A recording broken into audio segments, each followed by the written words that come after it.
Ahí estamos. Bueno, nos había quedado por ver un paciente en arte terapia individual con un trastorno de la personalidad, un borderline. Pero no estaba el diagnóstico muy claro, ¿no? Vamos a empezar a compartir pantalla. Ahí está. Ahí está. Yo puse desafíos en su abordaje, porque al revés de lo que sucede en hospital de día, donde tenemos todos los antecedentes del paciente, cuando alguien viene recomendado por alguien y el diagnóstico por ahí no está muy claro, nos plantea un desafío, porque tenemos que, bueno, indagar un poco a ver si realmente este es su cuadro diagnóstico o no. El problema con este paciente es que no le creía a nadie el diagnóstico que le daba. Entonces estaba continuamente haciéndose tests y consultas y estudio, y le sacaban la guita, porque veían que en realidad le daban unos diagnósticos que... Entonces, fue muy interesante tomarlo como caso, si bien tuve también, como en el caso de la semana pasada, mis serias dudas, me pareció, bueno, ver las complejidades que se nos presentan a la hora de trabajar en arte terapia con un paciente individual que no trae un diagnóstico claro, que no confía fácilmente y que deambula de tratamiento en tratamiento y de consultorio en consultorio buscando una respuesta a lo que le pasa, ¿no? Entonces, pautas diagnósticas. Nuevamente, acá está usada el criterio diagnóstico del Manual de Diagnóstico Europeo y no el DSM-5, porque este caso también lo presenté en España, entonces, bueno, tuve que usar el de ellos, pero no difiere tanto. Si ustedes ven el diagnóstico para uno y el diagnóstico para el otro, palabra más, palabra menos, realmente es lo mismo. ¿Cómo se define el trastorno de personalidad o trastorno borderline en un par de pautas diagnósticas? Bueno, actitudes y comportamientos que no tienen armonía y que se muestran o se manifiestan en diversos aspectos de la personalidad. Ya sea en lo emocional, en la forma de controlar los impulsos, la manera de percibir y relacionarse con la realidad, con situaciones y con otras personas.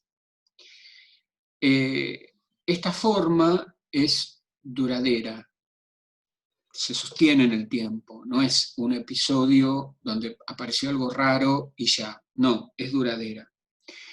Luego es generalizada y desadaptativa, porque en el caso de este paciente, él no podía estudiar, por ejemplo. A él le hubiera encantado estudiar, pero no podía focalizar, no podía concentrarse. Después, las manifestaciones generalmente pueden aparecer durante la infancia o la adolescencia y sostenerse en la madurez. Este paciente tiene 40 años cuando viene a arte terapia. Y vamos a ver algunas cosas que él cuenta de su infancia, muy interesantes. Hay un malestar personal donde él sentía una cierta incomodidad respecto a cómo estaba en su vida cotidiana y no lo podía manejar, no tenía las herramientas para manejarlo.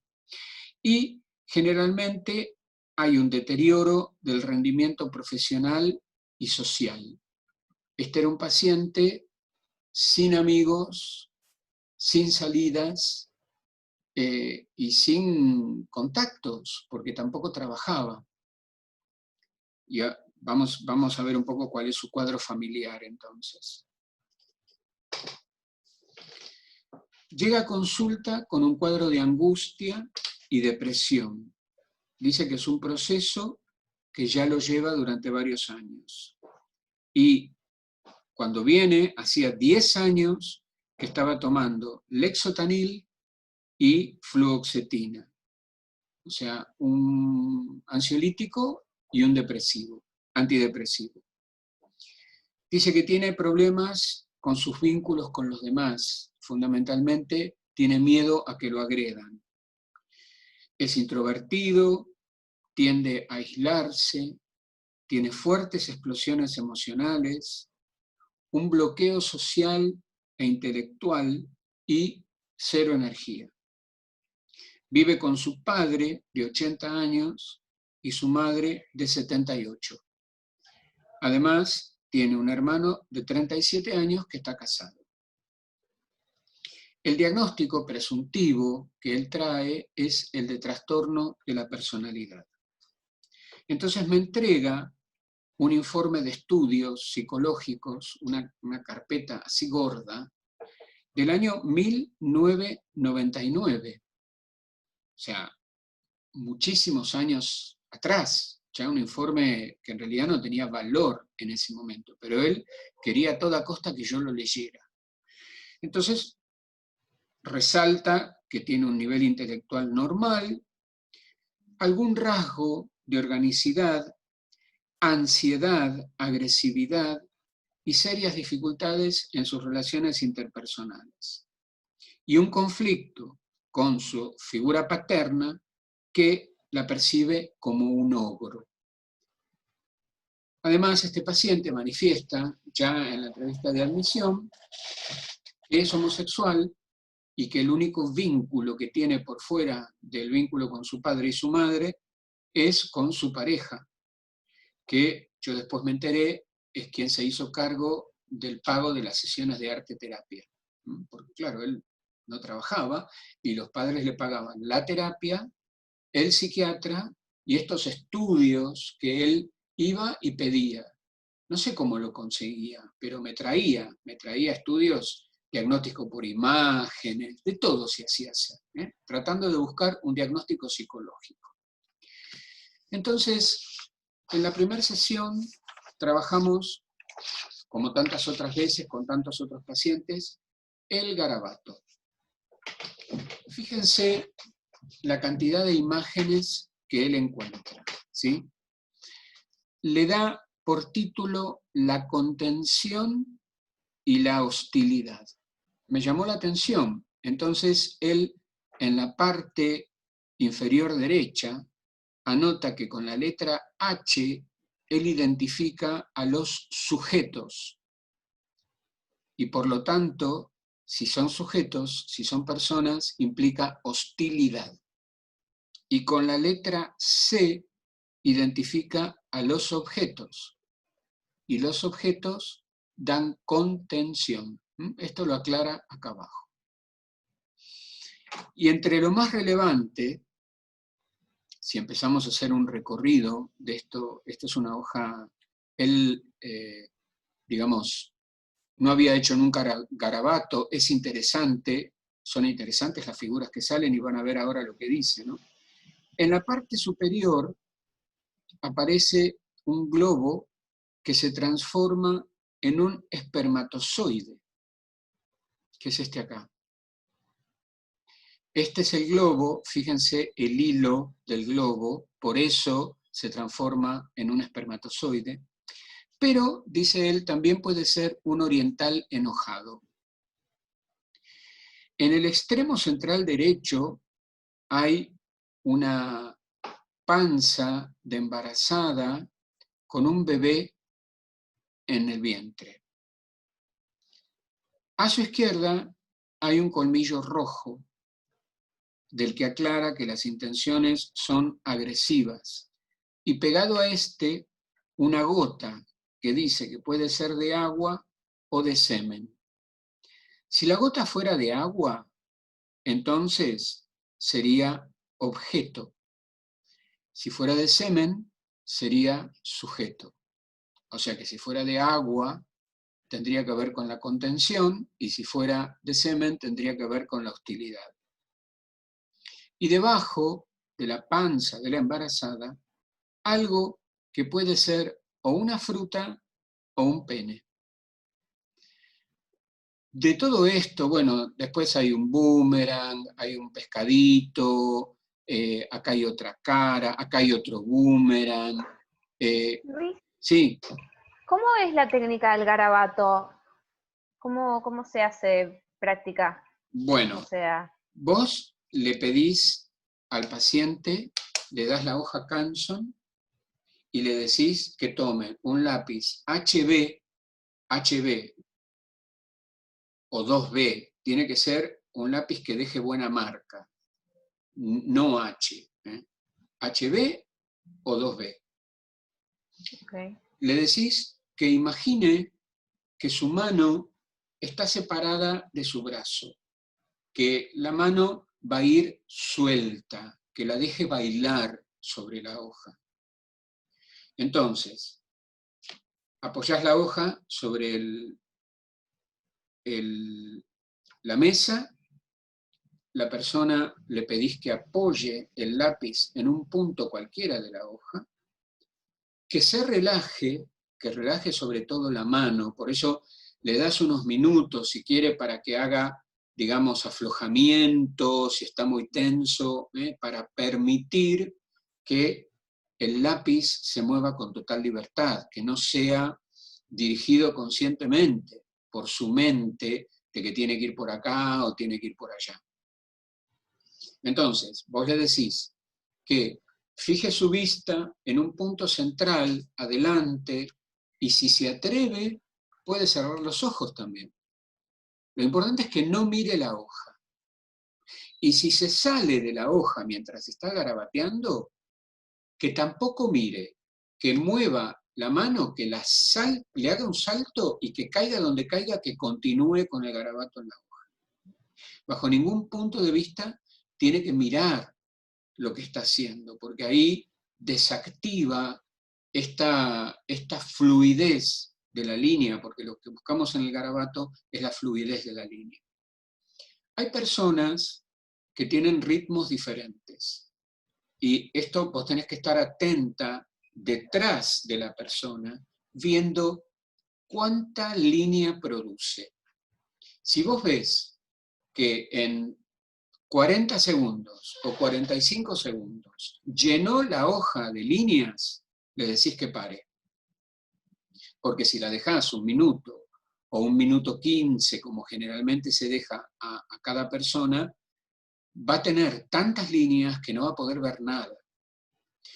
También puede pasar que la persona vaya muy lenta y muy lenta. Entonces la dejás, por ahí pasa el minuto 15, hasta que vos veas que hizo suficiente línea como para poder encontrar formas, porque lo importante es el fenómeno que se da después, cuando termina de hacer su garabato y vos le decís, bueno, ya estamos, podés abrir los ojos y mirar la hoja.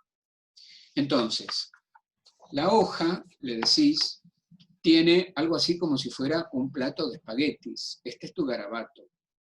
Pero dentro de este caos hay formas escondidas. Si vos relajás tu vista y mirás y seguís algunas líneas, vas a ver que el trazo en algunas por ahí es un poco más fuerte que en otras. Por lo tanto, y esta es una ley gestáltica, la de la pregnancia, esa forma se transforma en una figura y tiene que rescatar esa figura que vio antes de que se le vaya y que vuelva al fondo. Esto es bien, bien gestáltico, porque es lo mismo que yo estoy en mi casa, nada, papando moscas y de pronto me agarra sed. Y yo tengo que identificar en ese fondo que está delante mío, donde está todo, donde hay un vaso para que yo pueda ponerle agua y saciar mi sed. Por lo tanto, la sed se convierte, y el vaso posteriormente, en figura. Una vez que yo me tomé el agua, lavo el vaso, lo dejo a un costado y vuelve al fondo, desaparece. Esto es lo mismo. la persona ve algo que le da la sensación, y esto hay que aclarárselo, no vas a encontrar una figura perfecta, pero si mirás, por ejemplo, fíjate cómo él identificó, bueno, el boomerang, ¿eh? Enseguida vio la forma, le pareció pregnante, y entonces con un lápiz color o con una fibra le pedís que la remarque para que no desaparezca en el fondo. Que se espera que en promedio pueda llegar a encontrar 5 figuras, más o menos, 6. Rara vez hay personas que encuentran 1 o 2. Luego, si le cuesta ver la hoja en esta posición para buscar la figura, la puede ir rotando. La puede ir rotando hasta que encuentre. Ahora, cuando te cuenta qué es lo que encontró, y supongamos que hubo rotaciones, vos en tus notas tenés que estar muy atenta en cómo vio la forma, porque si no, no la vas a poder ver.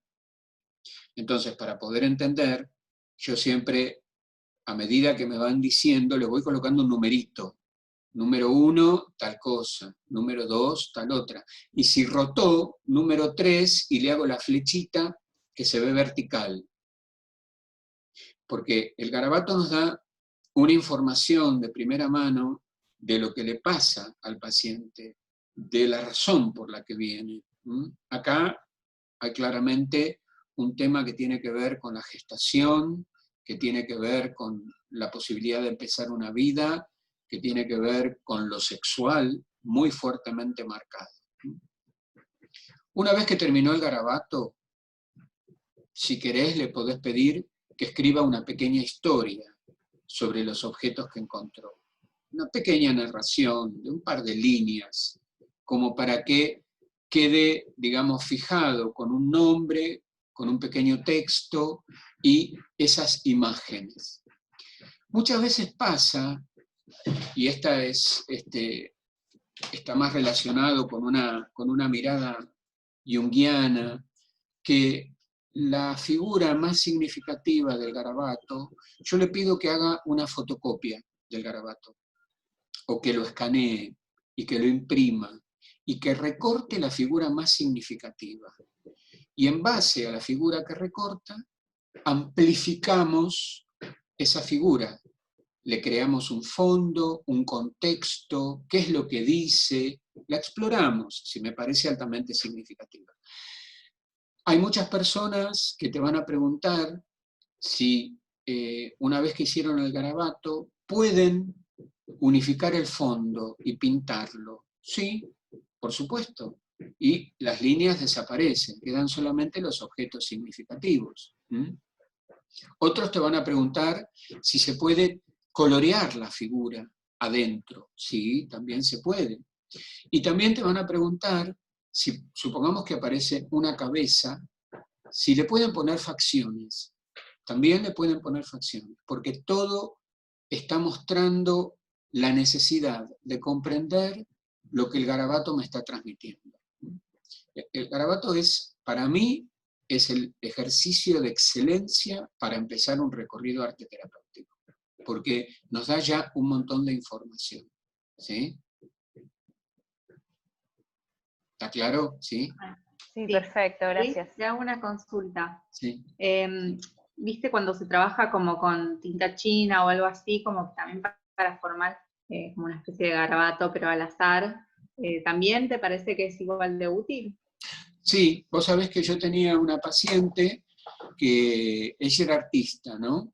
Y entonces ella se traía sus propias tintas chinas de colores y colocándola sobre la hoja, la iba moviendo de manera tal que la mancha se iba expandiendo, y después, como le quedaban distintas texturas y distintos matices, con un lápiz o con una virome, ella iba marcando esos pequeños objetos o sujetos que iban apareciendo. Es como una variación de esto, es una manera también de encontrar la figura de acuerdo a una mancha. Esto incluso lo proponía Leonardo da Vinci, mirar las nubes e imaginar rostros, perfiles. Yo tengo fotos que he sacado desde el avión de nubes y que parece, no sé, alguien sentado en su trono, como Zeus. O sea, permite trabajar mucho la imaginación el garabato. Por eso es interesante estimular al paciente con el garabato.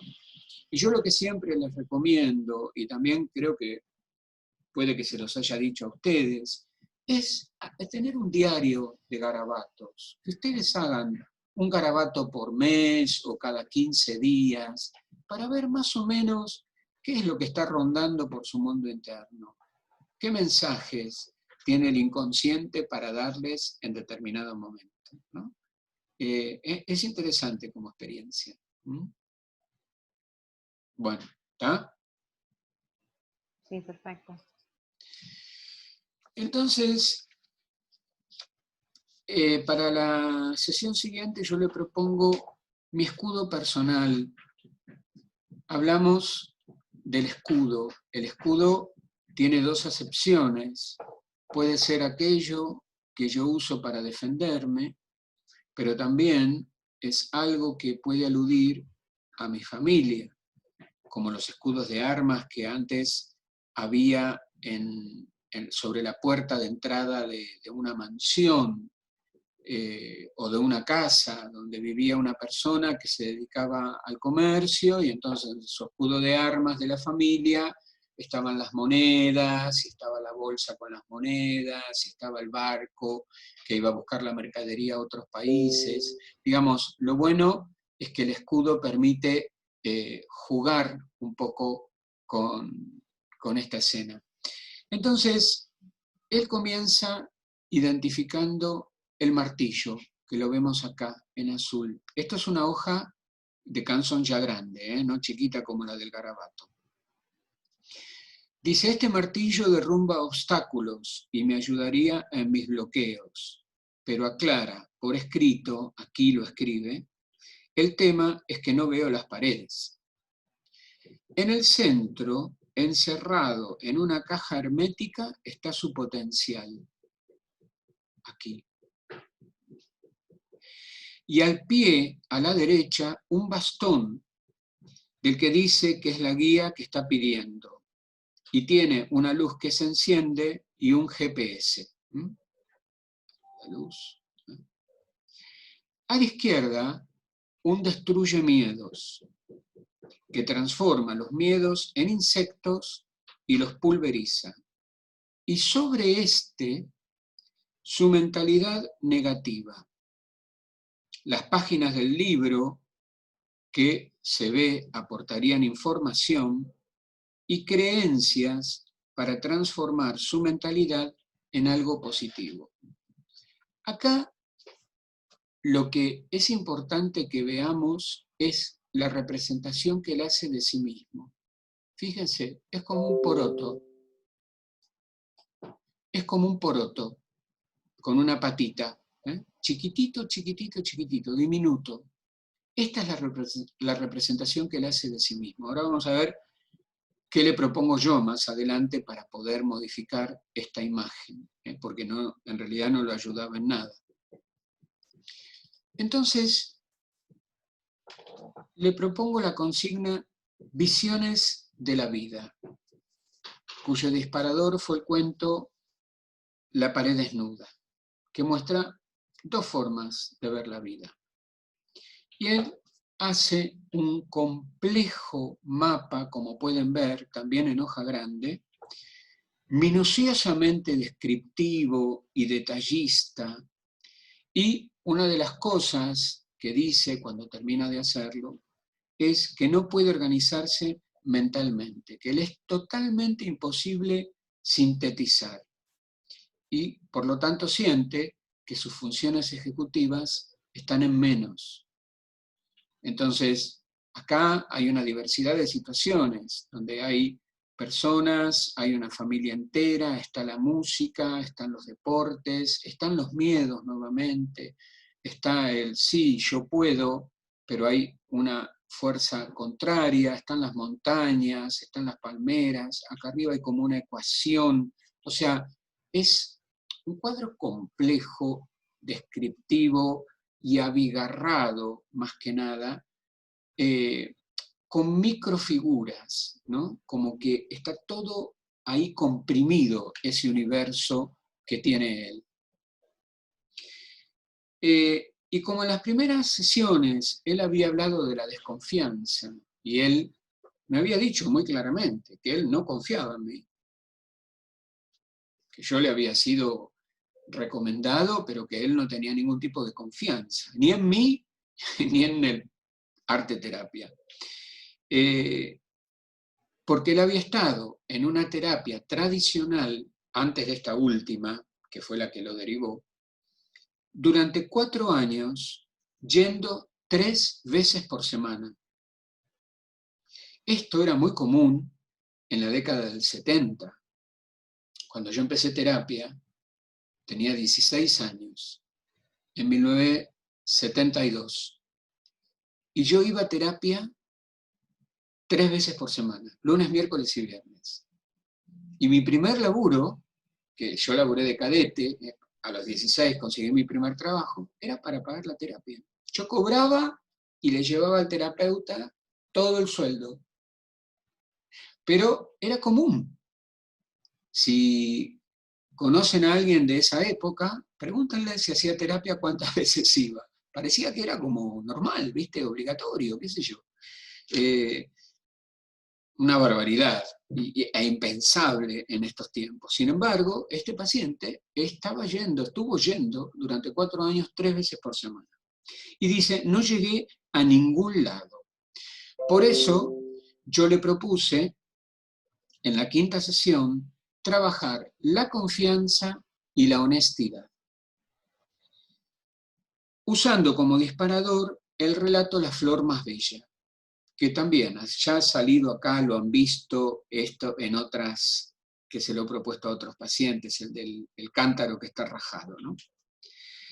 Lo más relevante en este trabajo es esta imagen que tenemos acá. Es un padre lanzando a su hijo al aire. Ahí chiquitito, perdido en medio de todo este universo, un padre lanzando a su hijo al aire. Y acá otro padre con su hijo de la mano. Y entonces, al lado, él escribe, la confianza es hija de la honestidad. Hay un cuchillo que define a la honestidad como un arma de doble filo. Y dice que el matete que se ve, que es este acá, como una madeja desordenada, se arma entre el deseo propio, que genera culpa, y el deseo ajeno. O sea que acá ya también nos está dando una pauta sobre alguna cuestión referida a su propio deseo como algo que le genera culpa. No necesariamente tal vez relacionado con su orientación sexual, ¿no? Sino vamos a ver qué dinámica se juega con sus padres tan mayores. Entonces, a la sesión siguiente yo le pido que me describa un día típico. Quisiera saber cómo es un día, desde que se levanta hasta que se va a dormir. Y hace un trabajo en hoja chica, doble faz. Primero trabaja una cara, después trabaja la otra. Entonces, dice, lo más significativo de ese día, él va describiendo acá. Se levanta a la mañana, hace gimnasia, después sale de la casa, después va al banco, después toma un colectivo, dura 45 minutos el viaje, después se baja y va a visitar a una tía. Bueno, me hizo toda la descripción, pero lo más significativo que él marca acá es que entre las 17 y las 20:30 de ese día, él entró en lo que describe como la 4ª dimensión, que es un estado suspendido en el tiempo, y su descripción de la dispersión dada por la imagen de 4 paisajes. Digamos, como que esta dispersión que él dice o manifiesta todo el tiempo, como que lo quita del presente y como que lo hace entrar en una dimensión que no es la del cotidiano. Y entonces empieza a describir a este fotógrafo con una cámara y dice: no sabría sobre cuál enfocar si yo fuera ese fotógrafo. ¿Por qué? Porque enfocar es comprometerte. Este es un dato interesante. Enfocar es comprometerte. Enfocar es abocarte a tomar una decisión respecto a. Yo tengo un abanico de posibilidades y yo elijo una, pero en esa elección hay implícito un compromiso, por eso elegí esa y no elegí otras. Bueno, esto es lo que él no puede hacer. Y por eso esta disgregación absoluta en la que se encuentra. Entonces, le propongo que a partir de la sesión siguiente empecemos a trabajar a hacer foco. Y la mejor forma de hacer foco es encajar el trabajo dentro de una estructura mandálica, circular. Porque esto va a permitir que no se salga del espacio ni se extienda. Por ahí siguen, como ustedes pueden ver, están sumamente poblados los trabajos, pero no diversificó por toda la hoja. Es un inicio de tratar de ajustar un poco y empezar a hacer foco, que también tiene que ver, sí. No, si esto tiene que ver con generar un marco, primero que dé contención, y si ese marco te parece que es mejor en círculo por algo en especial. Bueno, primero, es verdad, tiene que ver con darle un marco, también tiene que ver con, bueno, él había dicho que al no enfocar, al no saber dónde enfocar, no se comprometía.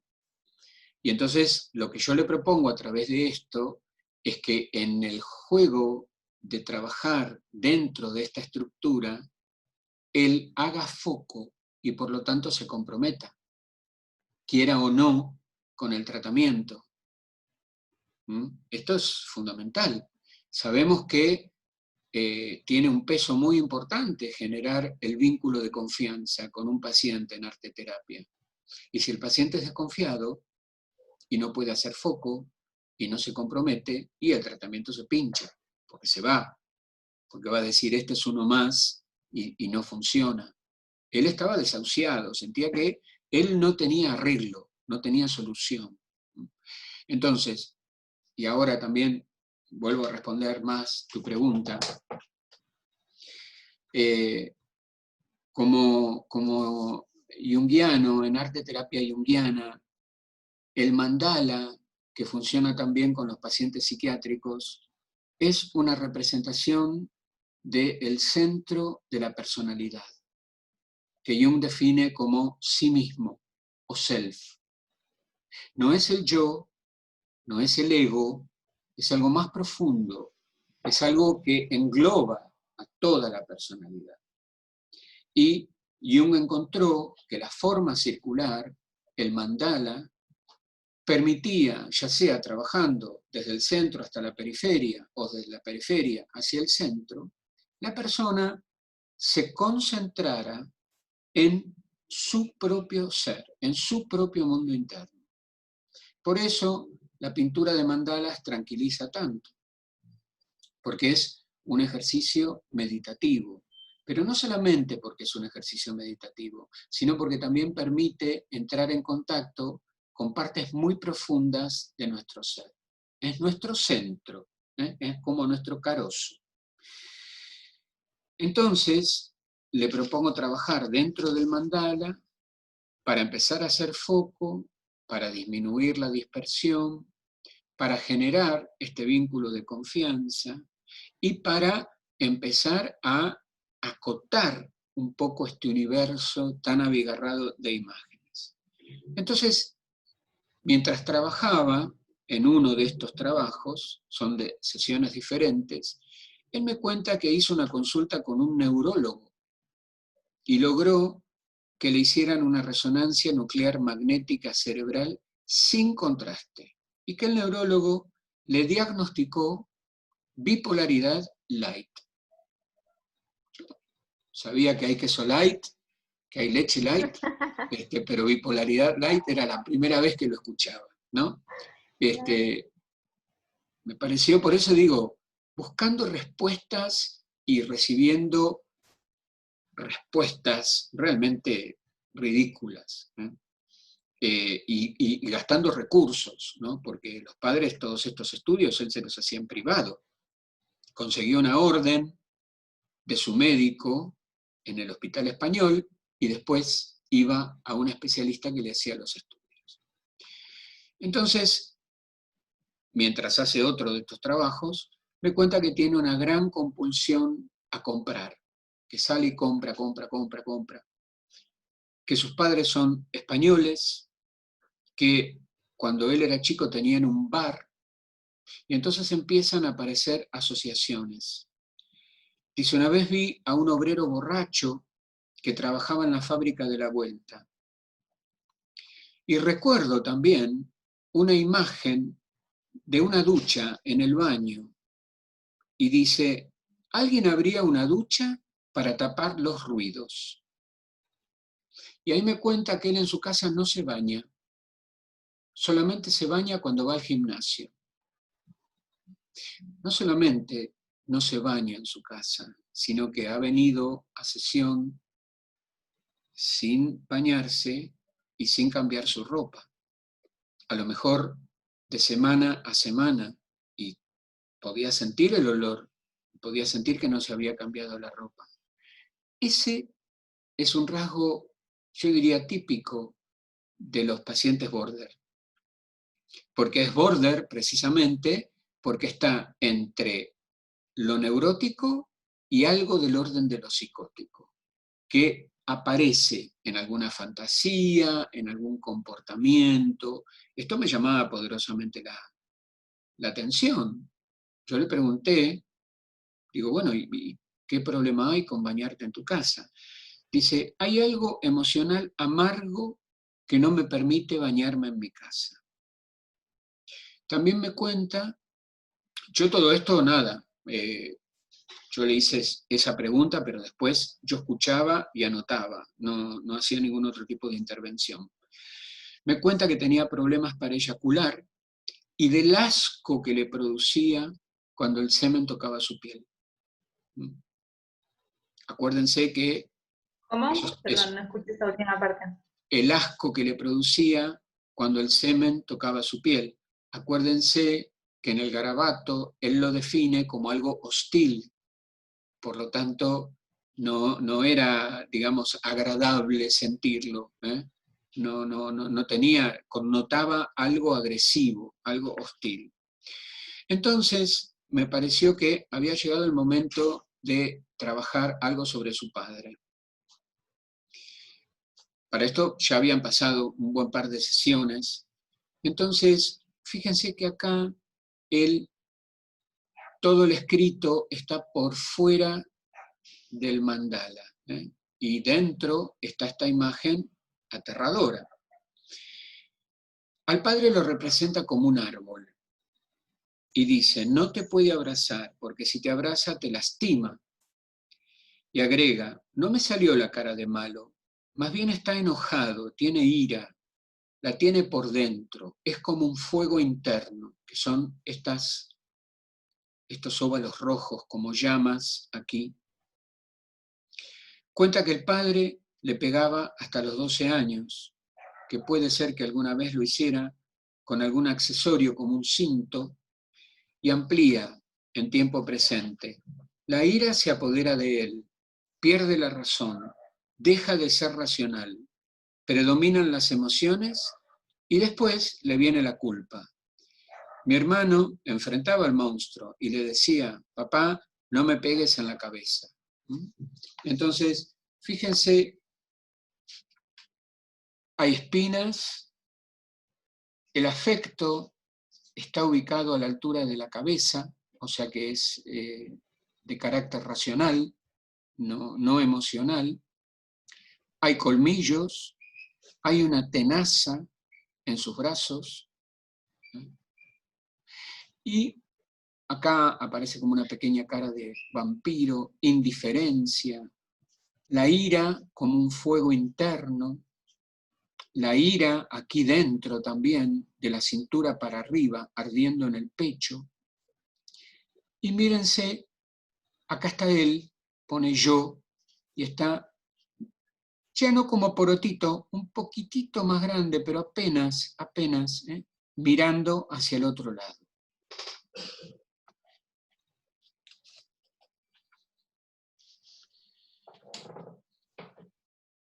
Después de ese trabajo se borró un par de semanas. Y yo, bueno, nada, le mandé un mensaje, le dije si estaba bien, si iba a continuar. Me dijo, sí, la semana que viene voy, pero bueno, no vino. A la semana siguiente, entonces le volví a mandar otro mensaje, me dijo, sí, la semana que viene voy. Bueno, así después de 3 mensajes, 3 semanas seguidas, y como ya no venía, dije, bueno, ya está, acá esto se terminó. Y de pronto me manda un mensaje y me dice, hoy voy sin falta. Y vuelve, reaparece. Entonces me dice que él estaba inseguro de lograr el cambio esperado a través del arte terapia. Sin embargo, había notado que había extrañado el lugar, el espacio. Por eso yo le propongo trabajar qué representa este espacio para mí.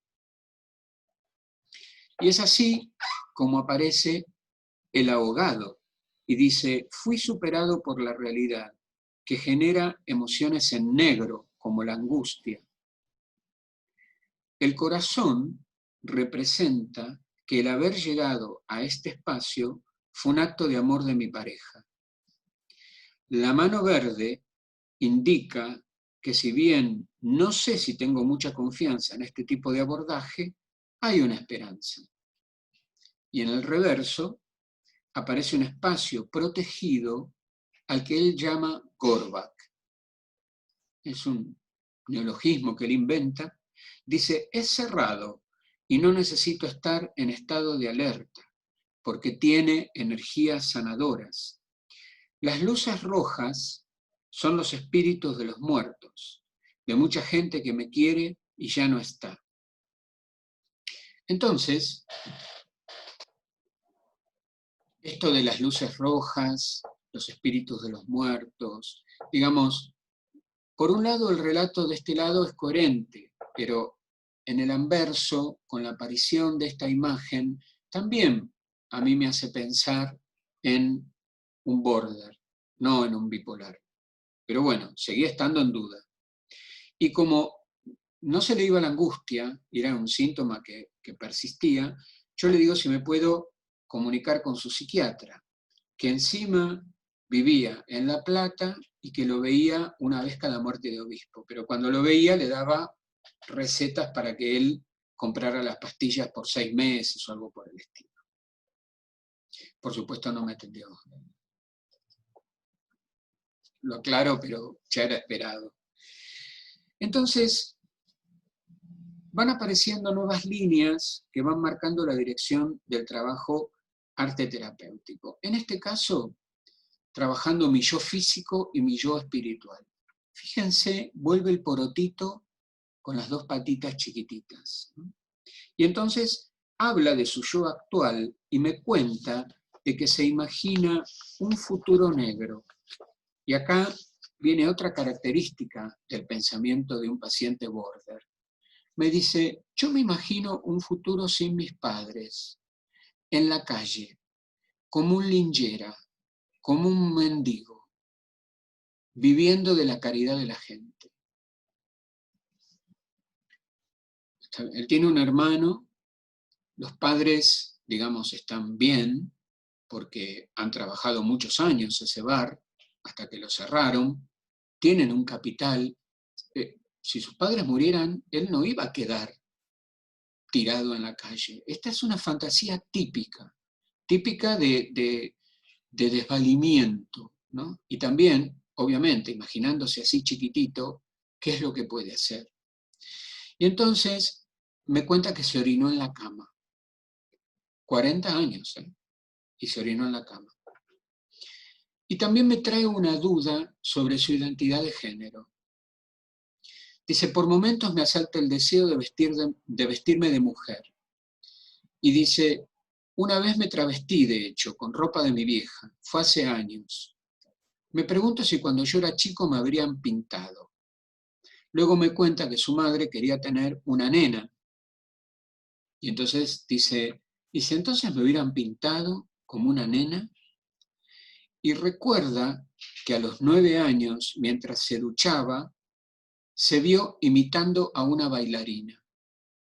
En punta de pie, con las manos levantadas, ¿no? Bailando bajo la ducha como si fuera una bailarina. Bueno, hay todo un tema con las emociones. Emociones que no son manifestadas, que no pueden manifestarse, porque él es impulsivo, por lo tanto no sabe cómo pueden salir, van a salir como todas las emociones, de manera desordenada. Entonces,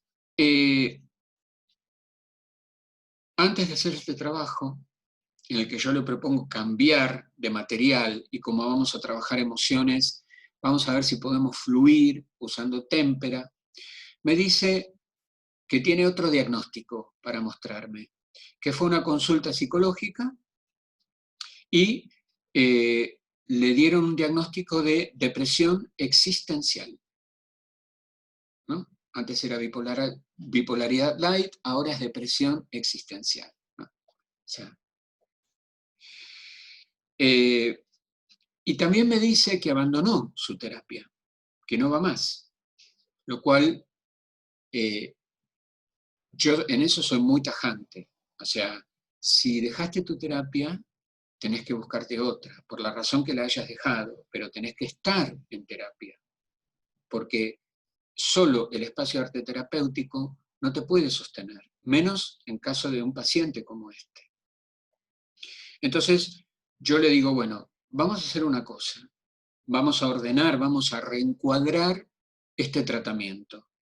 Lo que yo te propongo es que el terapeuta nuevo que vos tomes, que me permitas a mí pedirle a él un informe psicológico.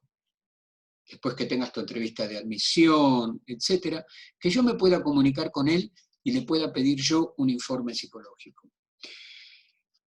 Y entonces, que idealmente, yo había pensado, esto no se lo dije, que iba a pedir una entrevista semidirigida, con un HTP, persona bajo la lluvia, un Bender y un Roger, al psicólogo que lo tomara, que lo podía hacerlo externo, eso si el psicólogo no hacía psicodiagnóstico. Y en segundo lugar, que el psiquiatra fuera un psiquiatra con el que yo trabajara, ¿no? Yo tengo un par de psiquiatras que me quedaron de Clínica Las Heras y después otros que conozco, que no siguiera con ese psiquiatra de La Plata. Primero porque estaba muy lejos, lo veía cada muerte de obispo, y si había que hacer algún reajuste, ¿quién lo iba a hacer? Era mejor tener un psiquiatra de confianza con quien yo pudiera hablar y contarle cómo lo iba viendo. Bueno, para mi sorpresa, acepta esto porque dice que siente que es parte del cuidado, como que siente que yo lo estoy cuidando, y entonces prueba la témpera como una forma de fluir y explorar emociones en silencio y sin escrito, contactar con aspectos de su mundo interno. Hace trabajos interesantes, como pueden ver. ¿Qué digo y cómo lo digo? Esta es una plantilla que yo le doy al paciente donde dice qué digo con alegría, qué digo con tristeza, qué digo con asombro, qué digo con furia, qué digo con determinación, qué digo con vacilación, qué digo de manera entrecortada, qué digo suspirando, qué digo con cariño. Creo que a uno de los pacientes de hospital de día, esto lo hemos visto, o no, tal vez no lo hemos visto, pero es interesante porque la idea es que una vez que lo escribe, le pedimos que lo diga. Y entonces, en hospital de día, donde hay aplanamiento afectivo, te lo leen todo en el mismo tono. Lo que dicen con alegría es igual a lo que dicen con tristeza. Acá, en arte terapia individual o en un grupo de pacientes neuróticos, la idea es hacer un poco de psicodrama. Y entonces, bueno, a ver, ¿qué digo con alegría? Che, no me suena alegría esto. ¿Cómo sería? A ver, verdaderamente con alegría. ¿Quién lo quiere leer? ¿No? Es una linda actividad que la podés hacer grupal y jugar un poco con esta puesta en escena. Entonces, ¿qué digo con alegría? Dijo el fallido. Dijo el neurólogo que mi problemática tiene una base orgánica que puede tratarse. ¿Te das cuenta lo que significa esto? ¿Qué digo con determinación? 15 minutos se resuelven a veces en meses. Sí, ya probé con muchos médicos, pero ¿qué voy a hacer? Bajo los brazos y me quedo quieto sin hacer nada. Y entre paréntesis pone, esto es un diálogo con mi madre. ¿Qué digo suspirando? Me hubiese gustado tener más facilidad para estudiar y como consecuencia haber sido un muy buen alumno, haber vivido en otros países y haber aprendido algún idioma. ¿Qué digo con cariño? Agradezco a toda persona que me contiene y de alguna forma me ayuda. Eso me pareció tiernísimo, ¿no? Porque detrás de este desvalimiento, de esta impulsividad, de esta desconfianza, hay una necesidad de ser querido, de ser contenido, de ser tenido en cuenta. Entonces,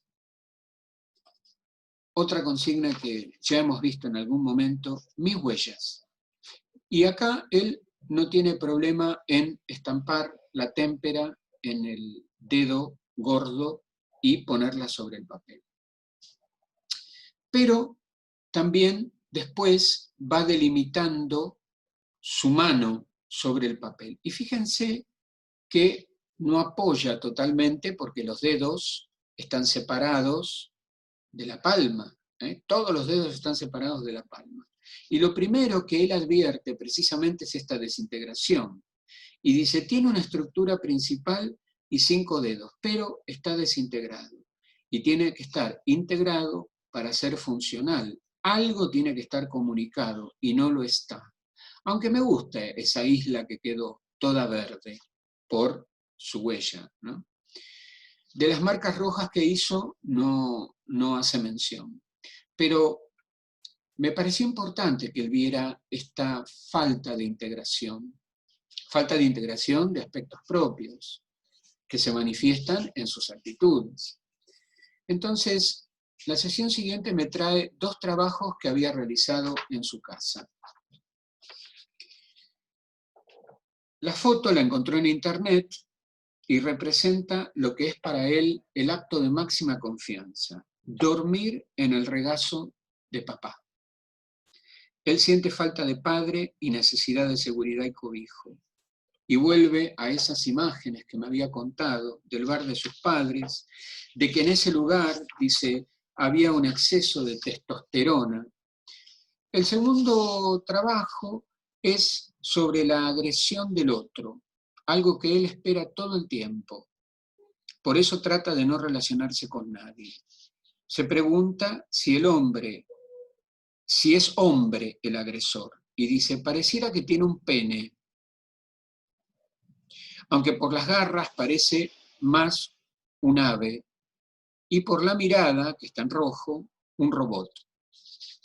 Debajo de lo que las garras proyectan está él, acá chiquitito, chiquitito, rodeado de naranja y con la cabeza al descubierto, pero el cuerpo protegido, y dice, de chico ya no me integraba, me gustaría sentir, aunque más no sea, una sábana que me envuelva y me contenga.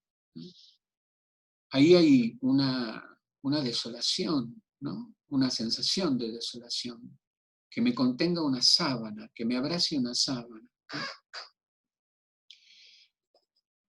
Trae nuevamente 2 trabajos realizados en su casa. El primero se refiere al equipo que ahora se formó y que siente que cuida de él. Está el terapeuta nuevo, la psiquiatra que yo le había recomendado y yo. Y en el segundo está el poder de la medicación. El espacio en blanco lo define como el futuro. La duda de si la medicación hará efecto o no. Fíjense cómo se fue organizando, o reorganizando, mejor dicho, el espacio.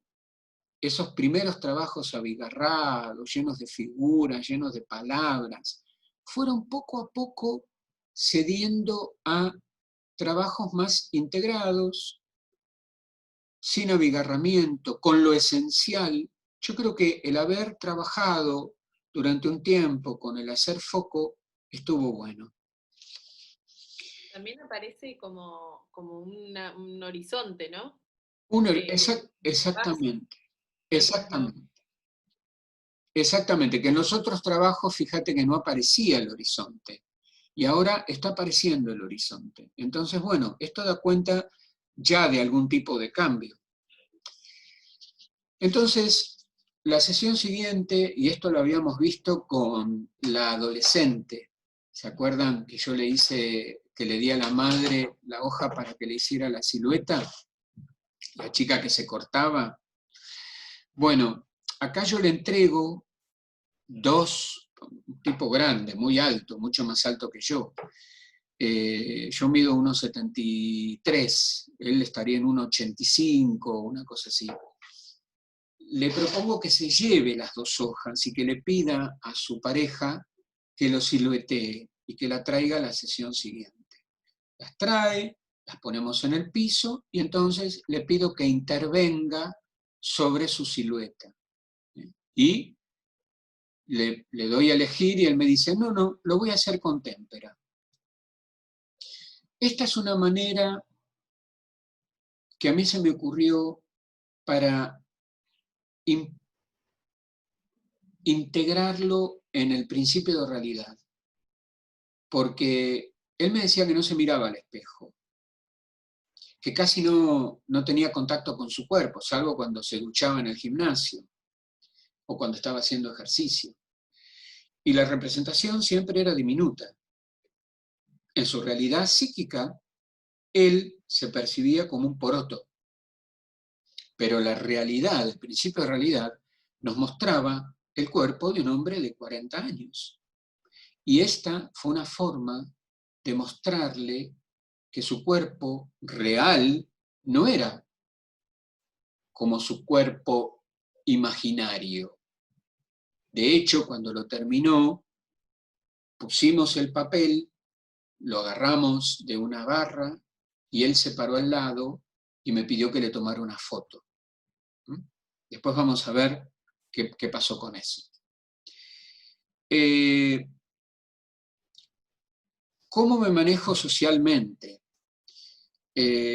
Porque, claro, al no salir, al no tener amigos, al ir a hacer un trámite al banco, o ir a la casa de la tía, o ir a comprar alguna cosa al mercado, sus habilidades sociales no estaban desarrolladas. Y esto lo vi mucho en hospital de día. Pacientes que no sabían cómo sacar una entrada de cine, o cómo pedir un café en un bar. ¿Y cómo hago? ¿Qué? ¿Entro y me siento directamente o tengo que ir al mostrador a pedirlo? Y sucede.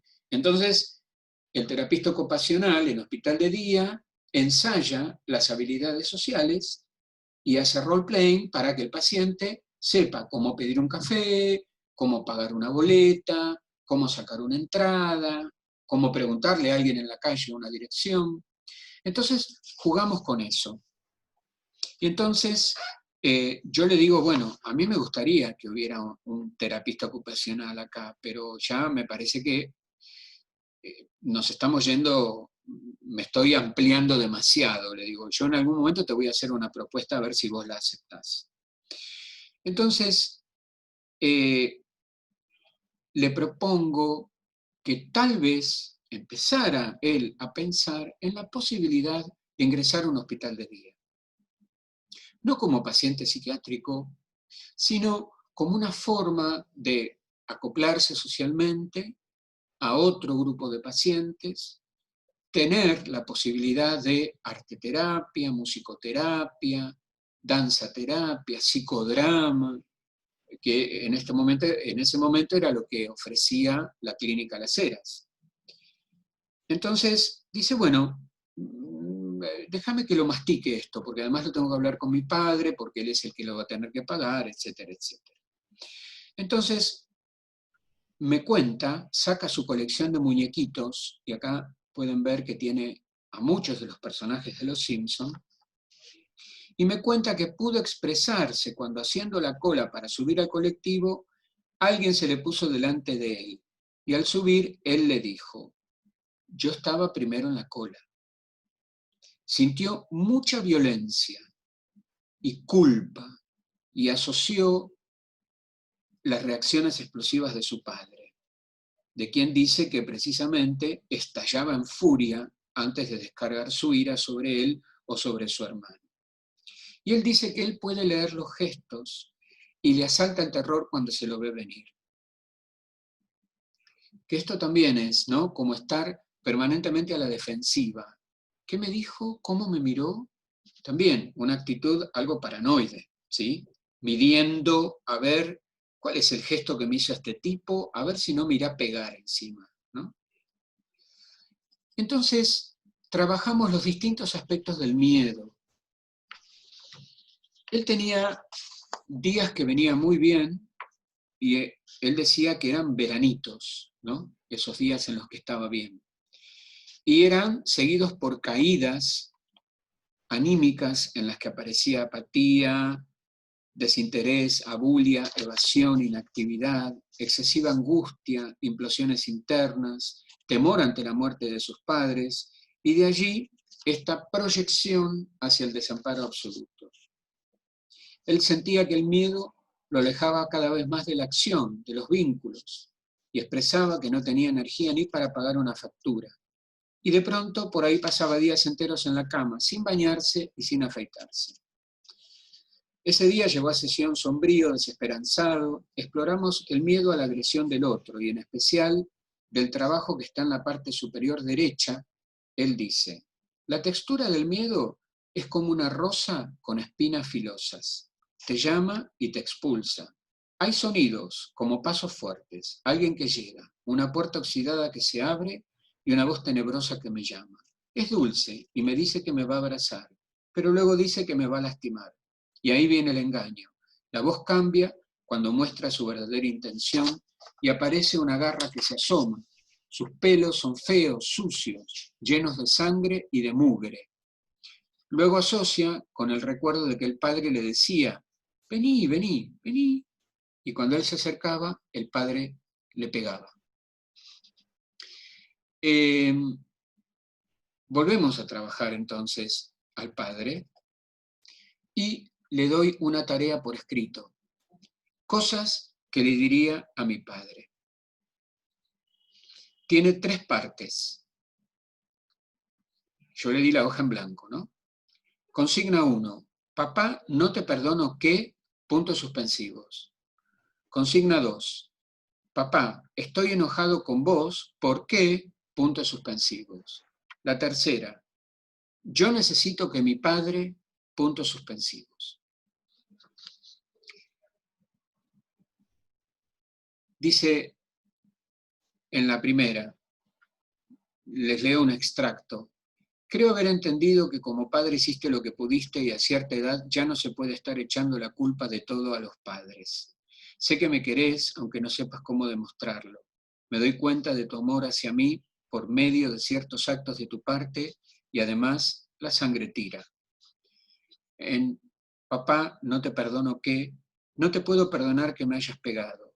No te puedo perdonar que no me hayas estimulado. Fui un chico con mucha necesidad de ser estimulado. Experimentaba serias dificultades en el ámbito académico y social. El estímulo es parte de las expresiones del amor.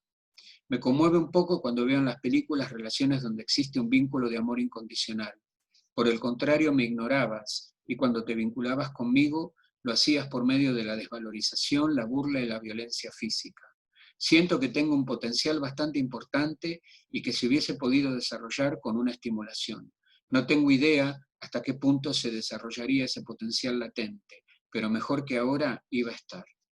Así que hay un grado de conciencia muy claro sobre por qué está como está. Y un poco tomando al padre como responsable, figura central, figura que incluso en una sesión él me trajo una grabación de una conversación que tuvo con el padre. Y en la conversación el padre estalla y empieza los gritos. Y lo grabó y me la hizo escuchar. Y entonces yo me quedé medio como, también me debe grabar a mí, por las cosas que le digo, ¿no? Digamos, está también este elemento paranoide presente, ¿no? De algo de, te voy a registrar, mirá que te tengo grabado, mirá que me dijiste tal cosa, ¿no? Ahí, digo yo, se juega este vaivén entre lo neurótico y algo del orden de lo psicótico, sin llegar a ser propiamente psicótico. En la segunda parte, papá, estoy enojado con vos, ¿por qué?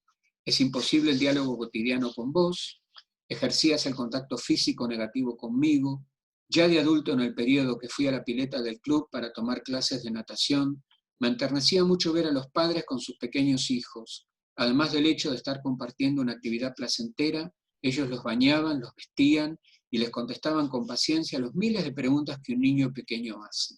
Estuviste y estás ausente en mi vida. El trato que tenías y tenés para con mi madre. Hoy día te aprecio, ni te quiero ni te amo, te tengo miedo. No sabemos comunicarnos, ni siquiera hablamos de los temas más simples y cotidianos. No sabría decir cuál es la intensidad de mi cariño. Sos autoritario, no estás abierto a otras ideas o formas de pensar. Las cosas se hacen a tu manera o no se hacen. Todavía me estás reprochando el haber pintado mi habitación de color blanco. Y eso fue hace muchos años.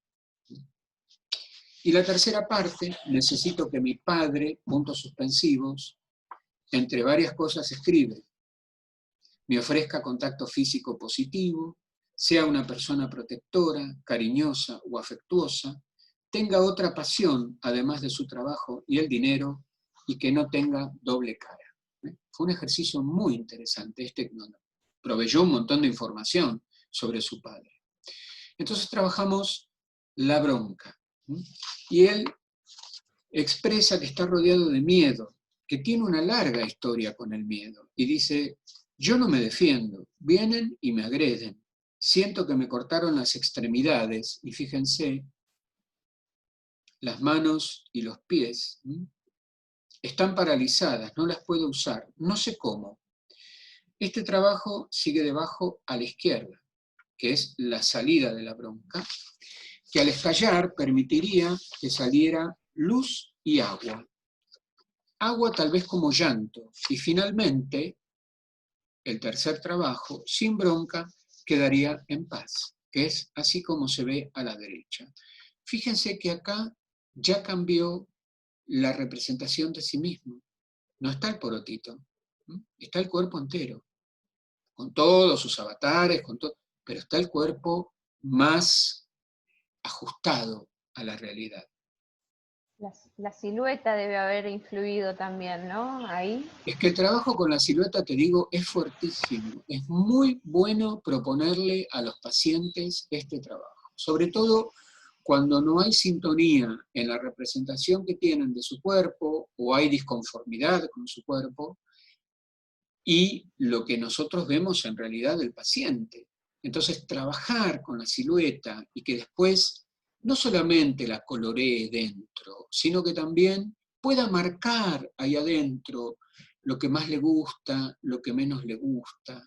Y en última instancia, y esto yo lo hice una vez colectivamente, tomamos en el grupo a tres personas que, digamos, por ahí no estaban pasando el mejor momento. Entonces, el grupo la silueteó a las tres, y cada una expresó si tenía un dolor, si tenía una tristeza, si tenía un pesar, y en qué parte del cuerpo lo sentía. Y entonces cada integrante del grupo fue trabajando sobre esa parte de la silueta. Algunos dibujaban flores de colores, otros dibujaban mantitas, otros dibujaban un fueguito. Era como un ejercicio de sanación donde iban recibiendo, en vez de el abrazo o el apretón cuerpo a cuerpo de sus compañeros, iban recibiendo como regalos, entre comillas, de sus compañeros sobre esa silueta dibujada. Fue muy sanador, muy sanador. Y también lo podemos hacer individualmente. Entonces, luego de la bronca, le propongo, bueno, busquemos imágenes que te conecten con la calma. ¿Cómo es un estado de calma? Entonces, sigue utilizando la témpera como una forma de fluir, dejando que el pincel recorra la hoja, en algunos casos, en otros se detenga y se empantanee un poco, pero también manteniendo una cierta pincelada corta.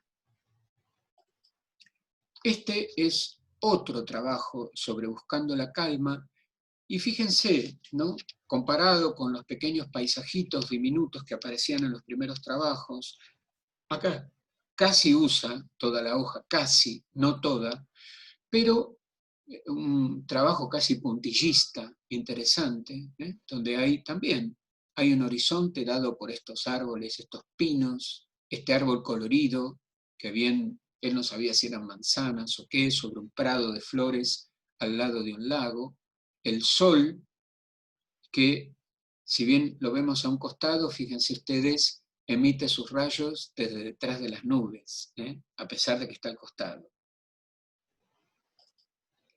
Entonces, hacia junio yo le planteo, porque él accede, ingresar parcialmente a hospital de día, donde yo estaba trabajando como arte terapeuta. Porque yo siento que le va a aportar prueba de realidad y vínculos con otros compañeros. Para mi sorpresa, bueno, pide la entrevista, lo aceptan, yo obviamente había hablado ya con el psiquiatra que hacía las entrevistas de admisión, y entonces, bueno, acá son algunos de los trabajos colectivos en hospital de día. En la parte superior derecha, un ejercicio de integración, donde toma esta imagen que, como les conté, la dejaba arriba de la mesa, cada uno la tomaba y tenía que hacer de un fondo donde la figura viviera. A la derecha, un trabajo sobre la consigna el encuentro. Acá no hay encuentro porque las dos personas están como en dos ámbitos diferentes. En la parte inferior a la izquierda, resonancia de la visita a Bellas Artes. Él es uno de los que vino al museo y tomó una imagen de un cuadro de Quinquela Martín. Y finalmente, ¿cómo me hago valer? ¿No? Acá no tengo anotado en esta presentación en particular qué es lo que él pudo haber dicho acerca de esto, pero hablaba mucho menos de lo que hablaba en el consultorio. Sin embargo, no es que cortamos y él empezó hospital de día. Seguimos unas semanas más para redondear el tratamiento arte terapéutico y que él ya estuviera instalado en el dispositivo de hospital de día. Entonces, en la última sesión individual que tenemos, él me trae un cuadernillo que preparó. Y dice: me siento pequeño, insignificante, vulnerable. Soy tan pequeño que cualquiera me puede pisar como una cucaracha. Mientras los demás son gigantes, yo soy tan pequeño. Me siento totalmente indefenso. Los demás están todos armados con sofisticadas metralletas, mientras que yo solo tengo una pequeña piedra en mi mano. Entonces se pregunta, ¿soy o me siento? Me siento endeble, quebradizo, vulnerable, indefenso, débil, delicado, frágil, la mano constrictora, irascible, irritable, punitiva. Pregunta, me vuelve a decir, ¿soy o me siento? Dice, como nunca tuve la oportunidad de mirarme en un espejo, supongo que soy como me siento, porque nunca tuve la oportunidad de ver cómo soy físicamente.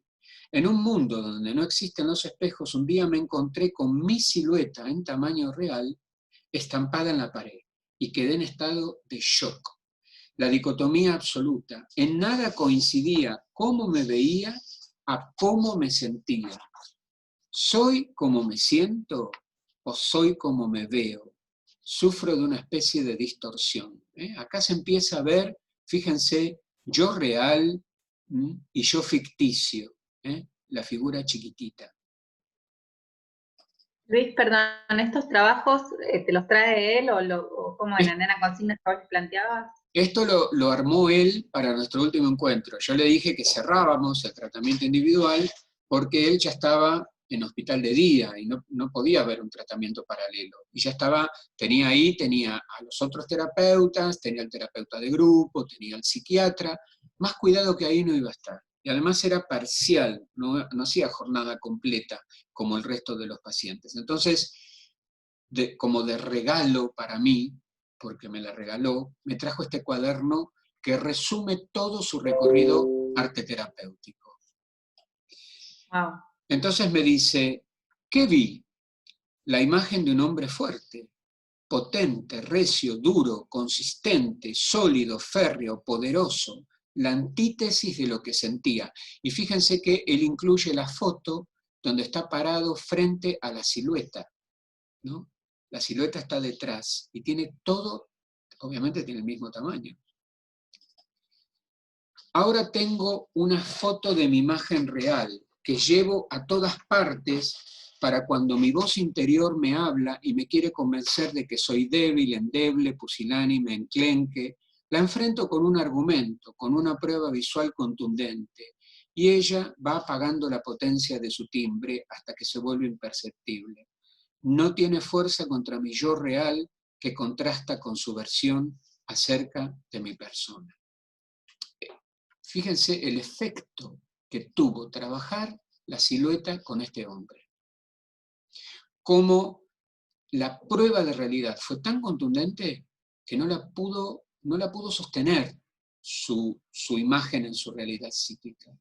Y de alguna forma, esto lo empoderó, esto lo actualizó y lo hizo verse como el hombre que es, un grandotón de 40 años.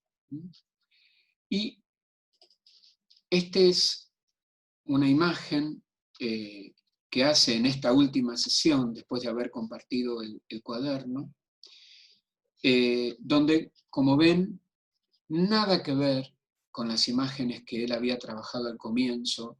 Es un paisaje donde hay una persona entera, adecuadamente hecha, leyendo un libro, sentado abajo de un árbol donde cae una flor, una manzana, no lo sabemos, pero el esquema de colores, la composición de la imagen, la proporción de la imagen, la utilización del espacio, ahí da cuenta del cambio que tuvo este paciente.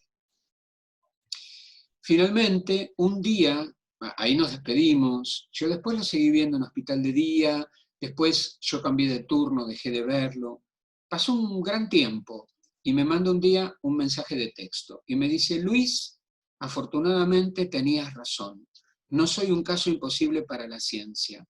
Con 300 miligramos de quetiapina y 200 miligramos de lamotrigina, estoy muy bien en relación a los últimos 3 años de mi vida. Mi diagnóstico real hoy es bipolaridad hipomaníaca, que me pareció un diagnóstico coherente por las implosiones y, digamos, el estado maníaco de salir y gastar plata desenfrenadamente, o quedarse tirado en la cama durmiendo todo el tiempo. Lo que a mí me hizo dudar eran estas imágenes de terminar como un linchera, de sentir que si los padres se morían, pero yo creo que estas imágenes más tenían que ver con la fantasía de desvalimiento que él tenía y con percibirse tan chiquitito que obviamente cualquiera le podía poner el pie encima y hacerlo pelota. Entonces, le daban quetiapina, es un antipsicótico, y la lamotrigina es un antiepiléptico. Pero ustedes saben que la medicación psiquiátrica tiene una indicación determinada, pero que también cumple otras funciones. Es así como a un paciente con un grado de ansiedad muy alto no le van a dar ribotril o clonazepam, le van a dar un antidepresivo, paroxetina, por ejemplo, que tiene función ansiolítica, pero que también, si el tipo tiene un TOC, le corta los pensamientos obsesivos compulsivos. Entonces, bueno, esta fue un poco la bibliografía que yo trabajé para presentar el caso de este paciente, y bueno, la verdad que fue muy gratificante para mí ver su entrada a la realidad, y también cómo de alguna forma tuve que ir reencuadrando el tratamiento hasta sentir que, bueno, ¿por qué no? Estaba bien indicado que estuviera en el hospital de día, y de hecho fue bueno el recorrido que él hizo ahí, porque yo después me iba enterando por los psiquiatras cómo lo veían. Bueno, este es el caso que quería compartir en la clase de hoy. Más que nada por el lado de nuestra duda, cuando tenemos un paciente que viene con un diagnóstico que no está muy firme, y que podemos nosotros llegar a preguntarnos, ¿será este? ¿Si no será? Pero con su discurso parecía que sí, que era border, pero resulta que no, que era un bipolar hipomaníaco, o sea que tendía más a un estado depresivo que a otra cosa. ¿Alguna pregunta? Ahora, sí, como yo me quedo pensando, o sea, no sé, es una hipótesis, ¿no? Como que esta infancia que él tuvo tan fuerte, como que bueno, por ahí desencadenó una bipolaridad, ¿se puede como pensar eso? Sí, sí, claro, claro.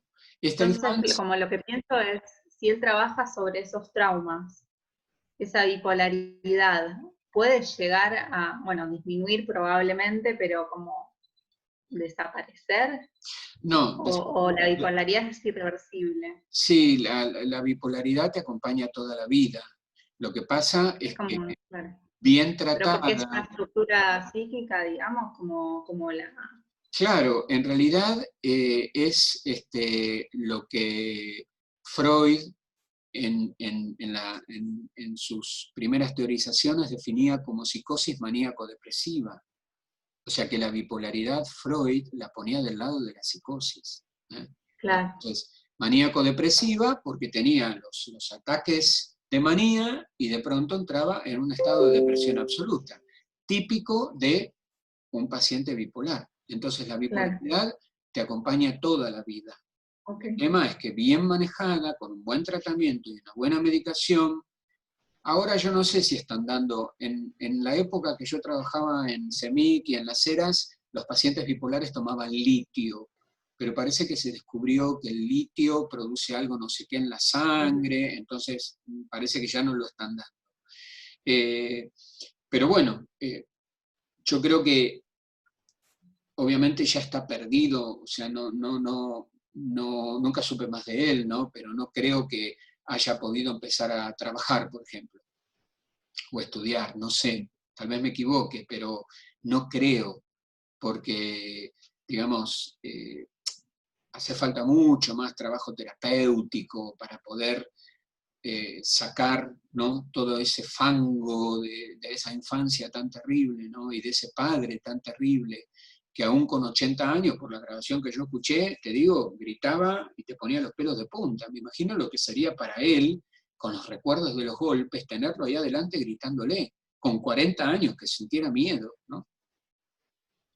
A mí me quedó después, perdón, como una duda sobre el tema de como su representación o el asco hacia el semen, si hay algo ahí que pudo haber habido un abuso, por ejemplo, o por qué eso, por qué tanto lo sexual al principio y después como que se va derivando en que no, que era la violencia física del padre. Y después otra cosa también que te quería preguntar es si esto que decías de que en todos los pacientes, no sé si en todos, haces una comparación después de la primera imagen o de alguna imagen con otra, como para que ellos vieran el proceso, si lo hiciste con este paciente. Bueno, respecto a lo del tema del semen, es muy probable que haya habido un abuso de este paciente en la infancia, es muy probable que haya habido abuso. Lo que pasa es que cuando no aparece, no aparece, Claro. no podemos ni siquiera indagar. Sí, sí, sí. En cuanto a la segunda pregunta, que era, espera, repetímela porque se me fue. ¿Y habías hecho con el paciente en la última sesión o por Sí. ahí?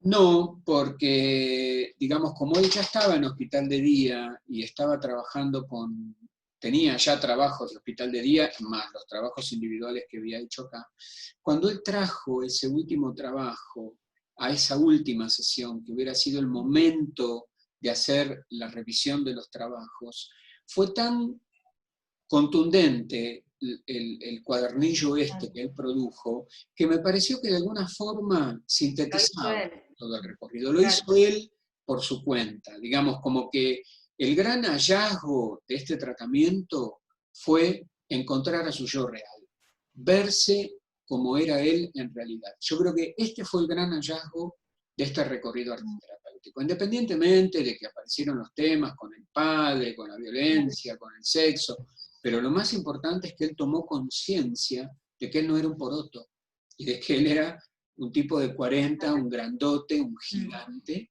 y que se veía ya realmente como verdaderamente era. Entonces me parece que el cuadernillo fue su epílogo del tratamiento, ¿no? Luis, una Sí. pregunta. ¿Esa figura en el afiche, cómo la habían hecho?